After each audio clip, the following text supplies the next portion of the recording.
space is supposed to be quiet, but not today. Today, the sky above Earth was filled with noise. A terrible rumbling noise.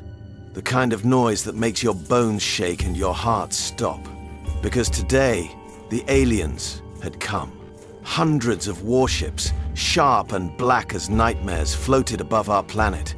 This was the Galactic Coalition, the strongest army in the galaxy. They destroyed thousands of worlds, burned entire civilizations to ash, and now they wanted Earth. Their leader was General Viren, a creature with glowing red eyes and a heart colder than space itself.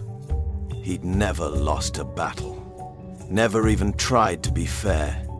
He loved crushing weaker species, loved their fear, loved their screams.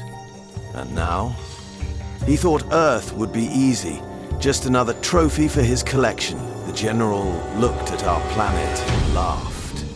Laughed at our blue skies, laughed at our green forests. To him, Earth was weak. No giant lasers, no force fields, just people. People with simple guns and simple tanks. People he could squash like bugs. So he sent a message to Earth's leaders, a message full of arrogance, full of threats. The general's voice boomed through the bunker. He told the humans to surrender, told them their weapons were useless, told them he'd already blown up their moon bases, just for fun. He promised to burn their cities, starting with New York, then Tokyo, then every city, every town, until nothing was left. He waited for the humans to beg, to cry, to surrender. But they didn't. Earth's leaders didn't beg, didn't cry. They stood tall, because they knew something the general didn't. A secret. A secret hidden deep below their feet. While the general bragged about his power, the humans had been busy. Very. You see, Earth wasn't like the other planets the Coalition had destroyed. Earth was alive. Volcanoes, earthquakes, storms that could swallow mountains. And the humans? They'd learned to talk to the planet, to wake it up, to ask for its help. So while the aliens laughed, the humans planted triggers. Triggers buried in the dirt. Triggers that could make the ground shake, make the skies scream, make the planet itself fight back. The general gave Earth one last chance to surrender. Surrender or burn, he hissed. But Earth's leader just smiled. A cold, dangerous smile. The kind of smile you make when you know the enemy has already lost. The general didn't know it yet, but he'd made a huge mistake. He thought Earth was weak. He thought humans were helpless, but he was wrong. Dead wrong. Because while he was laughing, Earth was waiting. Waiting to show the galaxy what happens when you push humans too far. Deep below the cities, something stirred. Something ancient. Something angry. Machines whirred, rocks cracked, and the Earth roared. While the aliens laughed, the humans worked. Not on spaceships or ray guns, no. They worked on something bigger, something older. Deep underground, in secret labs hidden beneath ice and rock, scientists built machines. Giant, rumbling machines. Machines that could talk to the Earth itself. These weren't ordinary machines. They were triggers. Triggers buried miles below cities. Triggers that could wake up volcanoes, stir earthquakes, turn the ground into a weapon. Let the aliens think we're weak, the scientists said. The planet itself will be our shield and our sword. But the aliens didn't know any of this. They were too busy invading. Thousands of alien ships screamed through the atmosphere. They crashed into Earth like falling stars. New York, Tokyo, Paris. every city, every continent lit up with the fire of their engines. Their soldiers marched out, claws sharp and guns glowing, ready to conquer. The humans fought back, but not too hard. They used old tanks and rusty rifles. They fired bullets that bounced off alien armor. They launched missiles that fizzled in the air. "Retreat!" they shouted. "Fall back!" But this wasn't a retreat. It was a trap. A battle-hardened soldier, his face scarred and his voice steady, radioed his commanders. The aliens were taking the bait, marching deeper into the cities, closer to the buried machines. Phase 2 was ready. The aliens grinned. They thought the humans were scared, weak. They didn't notice the wires buried under the streets, didn't hear the low, angry growl beneath their feet, didn't see the scientists in hidden bunkers, fingers hovering over big red buttons. Because while the aliens celebrated, the humans were counting down. 10, 9, 8. Somewhere in the Arctic, a machine hummed to life. 7, 6, 5. Beneath Tokyo, the ground began to tremble. And in New York, the earth held its breath. But deep below the cities, the machines woke up. A hum shook the ground. A hum so loud it sounded like the planet was roaring. Alien soldiers froze. Their guns trembled, the ground shook, dust rained from crumbling buildings. "What's happening?" they screamed. But it was too late. The humans hadn't just buried machines. They'd buried earthquakes. They'd buried fire. They'd buried storms older than humanity itself. And as the aliens marched deeper into the cities, the humans pressed a button. In a hidden bunker, a scientist smiled. She hit the button, and the earth answered. The ground cracked open like an egg. Alien ships tipped sideways. Buildings collapsed. Skyscrapers fell like dominoes. Rivers boiled. Volcanoes erupted, spewing ash and fire into the sky. Lightning split the clouds, striking alien ships out of the air, and for the first time, the invaders felt something new. Fear. Real, raw fear. They'd fought armies, conquered empires. But this was different. This wasn't a war against humans. This was a war against the planet. Against the ground they stood on, the air they breathed. Because Earth wasn't just a planet anymore. It was a soldier with 4 billion years of rage. A soldier that didn't need guns or tanks. A soldier that could split mountains, drain oceans, melt metal with a single breath. And it was just getting started. The aliens came to conquer Earth, but Earth had other plans. Plans written in lava. Plans carved in stone. Plans that began with a rumble and would end with a roar. The general was happy. Too happy. He strutted through the ruins of a human city, his claws crunching on broken glass and twisted metal. His lieutenants followed, their armor gleaming in the smoky air. "Look at these apes," he hissed, kicking a burnt-out human tank. "They fight with bullets? With fire? Pathetic. By dawn, their entire species will kneel." His soldiers laughed. They always laughed. They didn't notice the cracks in the streets.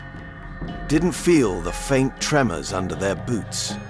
Didn't see the shadows moving in the rubble. Because while the general bragged, the humans were fighting back.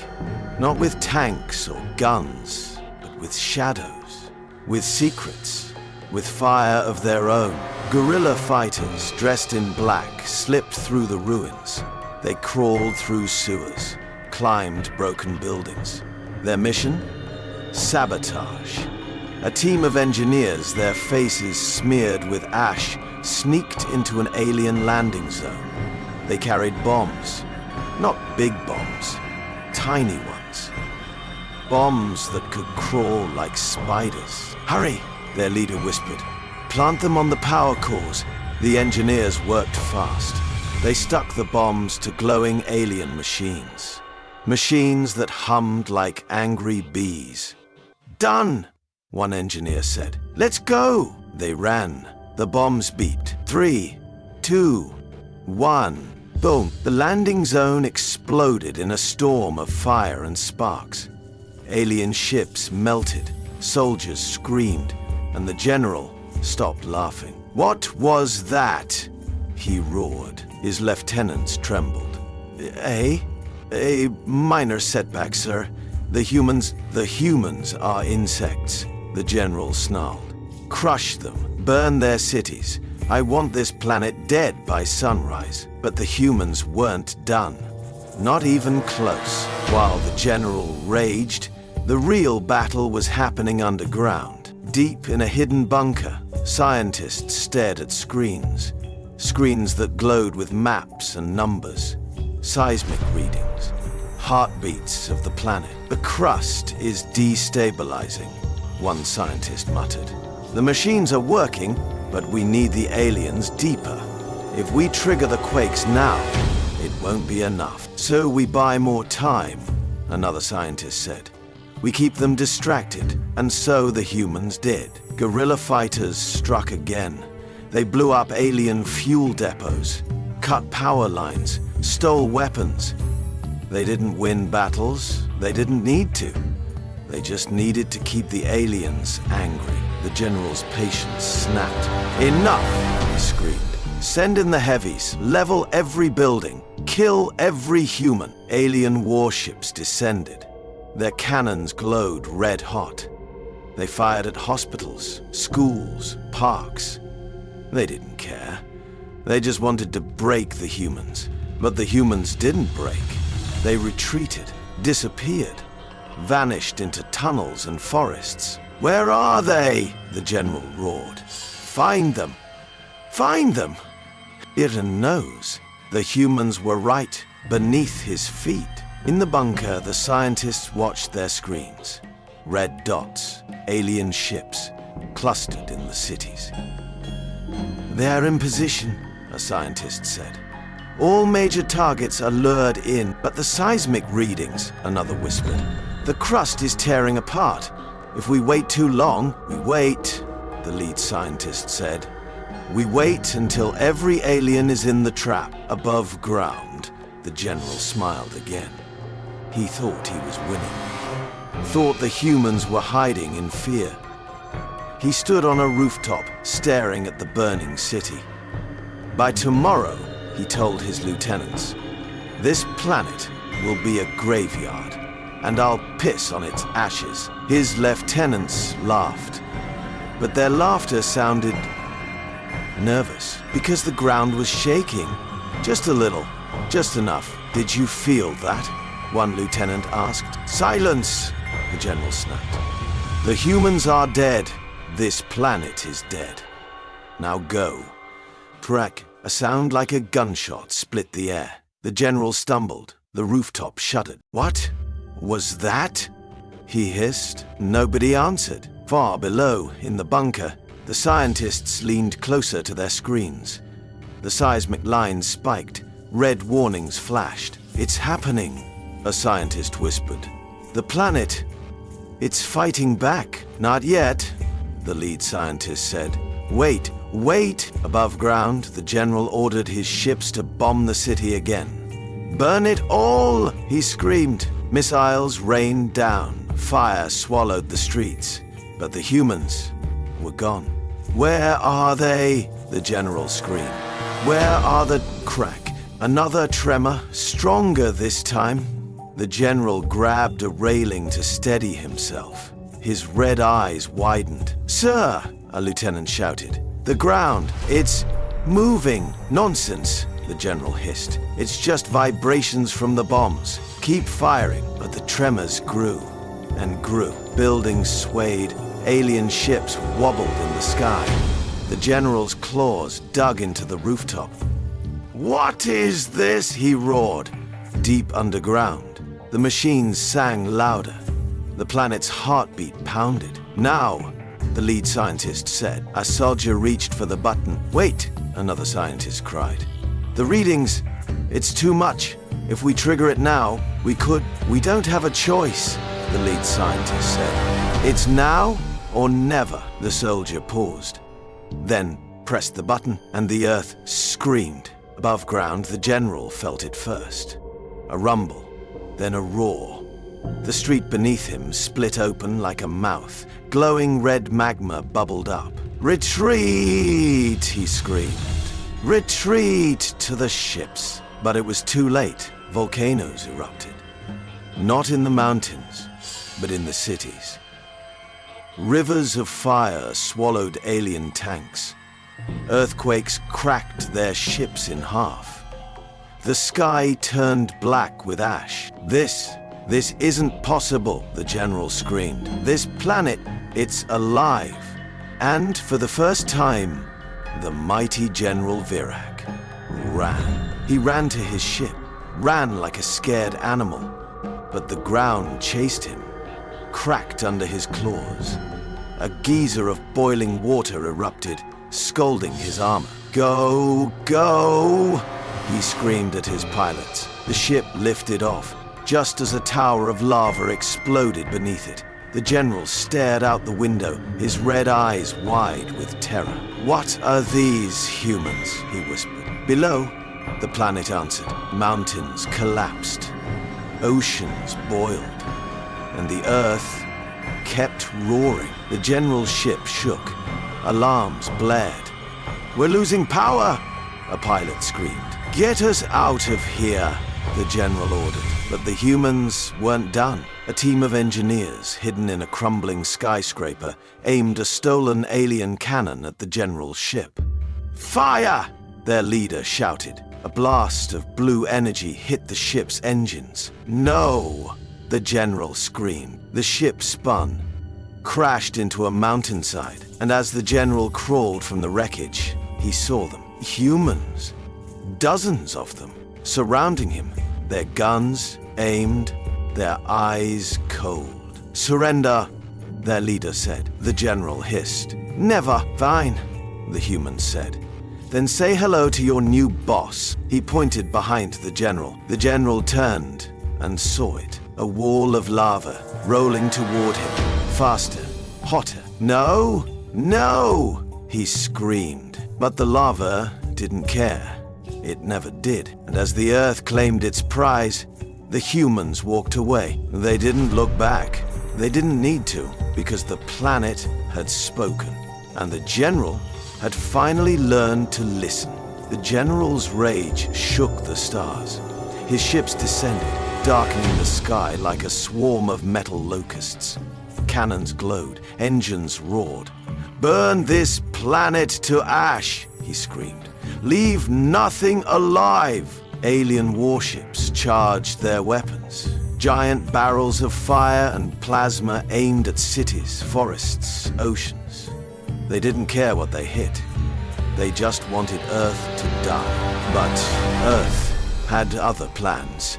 As the ships powered up, the ground began to shake. Not a small shake, a terrible, hungry shake. A shake that started in the planet's bones and crawled upward. Crack. A fault line split open beneath Tokyo. Not a normal fault line. This one glowed. Glowed. Red hot. Then, boom, a volcano erupted. Not on a mountain, not in a desert. Right under the alien base. Molten rock exploded into the sky, swallowing ships, tanks, soldiers. Alien screams echoed, then went silent. The general stared at his screens. "What? What is this?" he hissed. Get an answer. Because halfway across the world, in New York, the ground rippled like a wave. Skyscrapers swayed. Alien soldiers stumbled. "Earthquake!" one shouted. But this was no ordinary earthquake. Crack, crack, crack. The streets split open. Not randomly, perfectly. Cuts so sharp they looked like knife wounds. Alien ships parked on the roads plunged into the gaps. Soldiers scrambled, just as the cracks snapped shut, crushing metal and bone. "Retreat!" the aliens screamed. Retreat to the skies! But the skies weren't safe. Above Paris, a storm gathered. Not a normal storm. A storm with lightning black as oil. Alien ships tried to fly through it. Bad idea. ZZZZAAP. Black lightning struck a warship. The ship didn't explode. It melted. Dripped like wax into the Seine River. Crewmen jumped out, but the lightning chased them, zapped them into dust. "It's the planet!" an alien pilot screamed. "The planet's killing us!" The general heard it all, saw it all. His red eyes widened. "Impossible," he snarled. "Planets don't fight back. Focus fire. Destroy the... Another volcano erupted, this time in the Sahara. A tower of lava a mile high. It hit a cruiser mid-air, slicing it in half. The wreckage crashed into a desert, where the sand suddenly turned to quicksand. Alien tanks sank, screaming crews and all. "Sir!" a lieutenant yelled. "Our sensors. The entire crust is destabilizing. Magnetic fields are going wild. We have to..." "Silence!" the general roared. "I will not lose to dirt and rocks. All ships, target the planet's core. Fire." The ships obeyed. They fired every weapon. Plasma beams, fusion missiles, death rays, all aimed straight down. Big mistake. Deep underground, the machines groaned. The planet groaned louder. A beam hit the Australian outback. The ground absorbed it, then spat it back. A geyser of pure energy erupted, vaporizing a dozen ships. "What?" the general screamed. How? He didn't understand. Earth wasn't just a planet. It was a mirror, a shield, a monster, and it was getting angrier. In the bunker, scientists cheered. "The crust is reflecting their attacks," one yelled. "They're hitting themselves." "Good," the lead scientist said. "Now, let's give them something real to fear." He typed a command. Somewhere in the Pacific Ocean, the sea began to boil. Alien subs, lurking in the depths, panicked. "Temperature spiking," crews screamed. "What's happening?" The answer came fast. Boom, an underwater volcano erupted. Not with lava, with acid. Green, hissing acid that ate through metal. Subs dissolved, crews dissolved. The ocean fizzed like soda. "Pull back," the general ordered. "All units, pull back to Arabu." The Rocky Mountains moved. Not a landslide. The entire range twisted, like a giant rolling over. Alien bases buried in the peaks were crushed.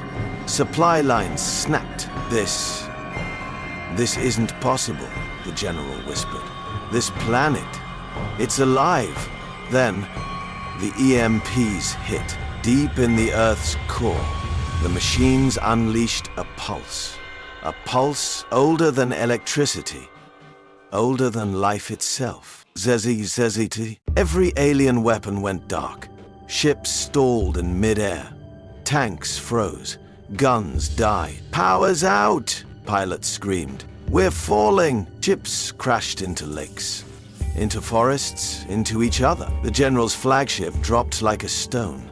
He grabbed his throne, claws scratching the metal floor. "Engines! Restart engines!" "Can't, sir," a pilot cried. "Something's jamming us. It's the planet." The general's red eyes flickered with fear. Real fear. Then the humans spoke. On every screen, in every ship, a face appeared. President Marquez. Her eyes were steel. Her voice was thunder. "You thought we were defenseless," she said. "You thought we were weak. But you invaded a world that spent 4 billion years perfecting violence. A world where volcanoes built continents, where earthquakes shaped empires, where gravity," she smiled, a smile as sharp as a knife, "is the only god you need to fear. Boom! The ground beneath the general's ship erupted. A tornado of rock and fire spun into the sky. It grabbed the ship like a hand, crushed it, twisted it. No! Ooh-ah! The general screamed. His ship's windows cracked. Fire burst in. He ran to an escape pod. Launch! The pod shot into the sky just as his flagship exploded. He stared down at Earth, at the chaos, the fire, the rivers of lava, the mountains eating his armies. The ground beneath the general's ship erupted. A tornado of rock and fire spun into the sky. It grabbed the ship like a hand, crushed it, twisted it. No! The general screamed. His ship's windows cracked. Fire burst in. He ran to an escape pod. Launch! The pod shot into the sky just as his flagship exploded. He stared down at Earth, at the chaos, the fire, the rivers of lava, the mountains eating his armies. What are you? He whispered. Earth answered. In India, a typhoon spun to life, sucked up alien tanks and spat them into space. In Antarctica, ice sheets snapped like whips, cut ships in half. In the Amazon, trees lashed out with vines that moved. Strangled aliens, crushed them. The general's pod shook. Warning, a computer said. Orbit unstable. Get me out of here, he screamed. But Earth wasn't done. A final machine activated. One last trigger. Buried so deep, it tapped into the planet's heartbeat. The pulse shook the solar system. Alien ships still in orbit, shattered. Glass cracked, metal bent, engines exploded. No, the general cried. His pod spun out of control. Warning lights flashed. Gravity well detected, the computer said. Collision imminent? With what? The general screamed. The answer filled his window. Mount Everest. But not the real Mount Everest. A new one. A mountain growing a mile a second. Stone and ice and rage. No, crunch. The pod hit the mountain. Exploded. The general's last thought? They didn't beat us. The planet did. Meanwhile, on Earth, humans watched the sky.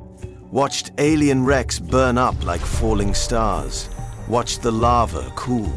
The earthquakes fade. President Marquez stepped onto a balcony. The air smelled of smoke and victory. Today, she said, we didn't win because we're strong. We won because we're clever. We didn't fight the storm. We became the storm. She looked up. The moon, once scarred by alien bombs, shone bright. Let the galaxy hear this. Earth is not a prize. It's a guardian. And its humans, we're the guardians of the guardian. Somewhere, deep below, the machines went quiet. The planet slept, but not too deep, just in case. The general wasn't dead. Not yet. His escape pod crashed into a frozen wasteland, smoke curling from its broken hull. He crawled out, his armor cracked, his red eyes dim. Behind him, the sky burned. Alien ships fell like dying fireflies. Ahead, nothing but snow and shame. This isn't war, he muttered. This is a predator. Static drowned his words. The pod's radio died, but Earth wasn't done with him. Oh, a volcano erupted on the horizon. Not a normal volcano, a supervolcano. One humans had spent decades secretly waking up. Lava surged across the ice, melting it into steam. The general ran like he'd never run before. No, he screamed. The lava chased him. Faster. Hotter. Meanwhile, in the ruins of New York, humans celebrated. Not with cheers, with work. They gathered broken alien guns, salvaged cracked power cores, stole shimmering alien metal. "These'll do," an engineer said, welding a plasma cannon onto a bulldozer. "Let's go hunting." A fleet of human-made Frankensteins roared to life. Tanks fused with alien engines, drones wired with stolen AI, even school buses armored with spaceship hulls. "Find the general," their leader ordered. "Earth wants its trophy." They didn't have to look far. The general stumbled into a valley, snow up to his knees, lava at his back. His claws froze, his breath turned to ice. "I am General Virak," he screamed at the sky. "I do not die like this." Crunch. A human tank, painted with graffiti and alien tech, rolled over the ridge. Then another, then 10. "Hello, General," a soldier said over a loudspeaker. "You got two choices, surrender or barbecue." The general hissed, raised his broken gun. "Wrong answer," the soldier said. Tank cannons charged, not with bullets, with lava. A full-shaped glob of molten rock hit the general's leg. He screamed, fell, scrambled backward, right into the lava river. No. His armor melted, his claws burned. The humans watched, silent, as the general dissolved into the planet's hunger. "Rest in pieces," the soldier muttered. Back in the bunker, scientists sighed with relief. "It's over," one whispered. "No," the lead scientist said. "It's just beginning, above ground." Earth began to heal. Volcanoes cooled. Earthquakes settled. Storms faded. Cities lay in ruins, but humans rebuilt. Not with steel and glass, with alien tech and Earth's guilt. Tokyo's craters became geothermal plants. New York's cracks were filled with glowing lava-forged metal. Paris's rubble turned into gardens, where trees grew a foot a day. The galaxy watched and trembled. Stories spread. Stories of a planet that fought back. Of humans who'd tamed a monster. Of a general who'd been eaten by his own arrogance. Earth wasn't just respected now, it was feared. Years passed. President Marquez stood on a new balcony. Below her, a city shimmered, half human, half alien, all unbreakable. "They called us weak," she told the crowd. "They called us prey, but we showed them.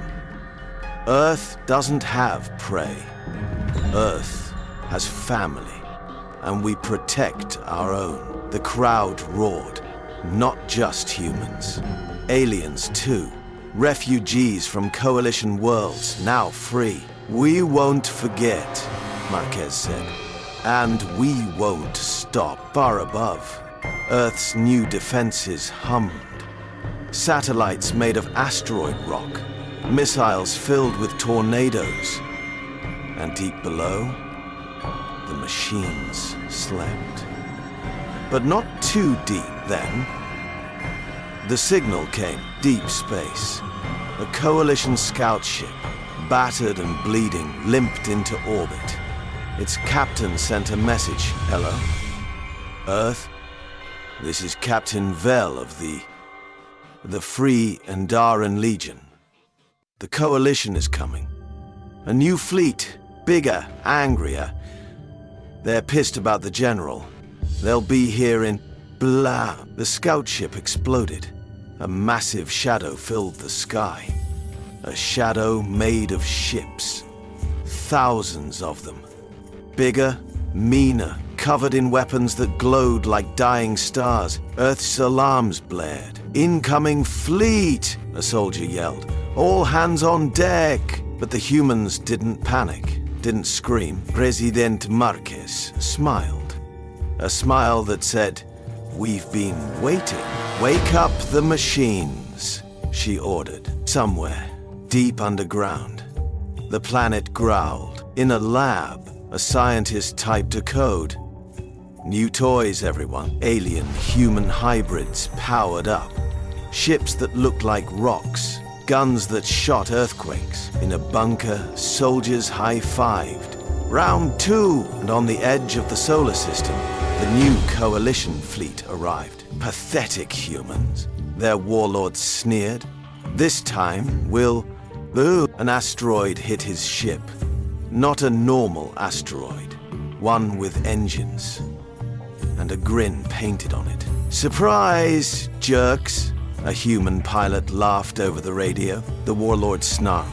Destroy them, destroy... The planet Mercury moved. Not a lot, just enough. It rolled into the fleet's path, crushing ships like beer cans. What the... The warlord screamed. Earth's leader appeared on every screen. You didn't learn, did you? Marquez said. We don't fight alone anymore. She pressed a button. Across the solar system, planets hummed. Mars spat a volcano. Venus hurled a hurricane. Even Pluto, tiny and cold, shot a beam of pure ice. The warlord's ship shook. Retreat! But it was too late. Earth's machines sang. The solar system answered. And the humans, they leaned back. Watched the fireworks. Told you, a soldier said. Earth's got friends now. Somewhere, deep below, the machines went back to sleep. But this time, they left one eye open. The galaxy thought Earth was a monster. They were right, but they forgot. Monsters have friends.